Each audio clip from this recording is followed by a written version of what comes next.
గ్రామ panchayat development plan తయారు చేసే ముందు మన తాలూకా పంచాయతీ పిఏ ఇండికేటర్స్లో ఎలా ఉందనేది మనం ఇంతవరకు తెలుసుకున్న తర్వాత మన పంచాయతీకి ప్రతి ఒక్క పంచాయతీ ఏదో ఒక థీమ్ ఈ సంవత్సరం నుంచి తీసుకోవాలని చెప్తూ మనకి గైడ్లైన్స్ ఇచ్చారు. సో ఈ థీమ్లో సపోజ్ ఒక థీమ్ తీసుకునేటప్పుడు ఆ థీమ్లో మినిమం 25% ఆఫ్ ది వర్క్స్ తీసుకోవాలని చెప్తున్నారు. మరియు ఈ అన్ అన్టైడ్ ఫండ్ నుంచి 25% కంటే ఎక్కువగా మినిమం 25%గా ఉన్న అమౌంట్ని ఈ 25% ఆఫ్ ది వర్క్స్కి ఖచ్చితంగా ఖర్చు పెట్టాలని చెప్తున్నారు. సో అయితే మనం ఏ థీమ్ ఎంచుకోవాలి, ఆ థీమ్ ఎంచుకోవడానికి సరైన వే ఏంటి, మనకి ఏదైనా దారి ఉందా అంటే ఎస్ ఉంది. మనం జీపీ నిర్ణయ్ యాప్లో లేకపోతే మీటింగ్ ఆన్లైన్ యాప్లోకి మనం వెళ్తే మీటింగ్ ఆన్లైన్ వెబ్సైట్లోకి వెళ్ళేటప్పుడు మనకి ఈ వెబ్సైట్లో మన లాగిన్ ఏడిఎం లాగిన్ అవుతాం. ఏడిఎం లాగిన్ అయిన తర్వాత మనకి ఈ లాగిన్ అయిన తర్వాత మనకి సైట్ ఇలా కనిపిస్తుంది. ఇందులో మనకి రిజల్యూషన్ మేనేజ్మెంట్ అని ఒక హెడ్డింగ్ ఉంటుంది.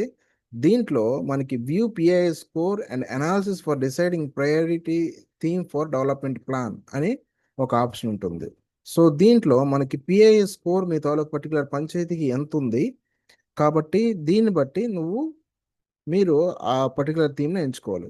సపోజ్ ఈ పర్టికులర్ పంచాయతీకి అయితే మనకి పిఐ స్కోర్ అనేది లోయెస్ట్గా మనకి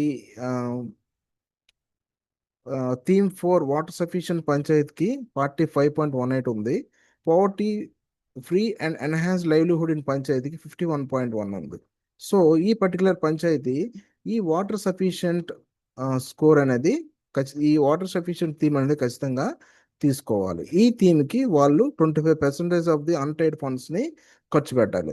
సపోజ్ ఈ వాటర్ సఫిషియెంట్ థీమే తీసుకుంటే ఇందులో 33 వర్క్స్ మినిమం ఉన్నాయి, మ్యాక్సిమం ఉన్నాయి.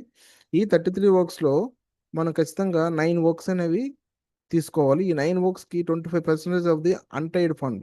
సపోజ్ ₹1,00,000 అన్టైడ్ ఫండ్ ఉంటే 25,000 రూపీస్ మాత్రం ఖచ్చితంగా ఈ ఫోర్త్ థీమ్ మీద ఖర్చు పెట్టాలి.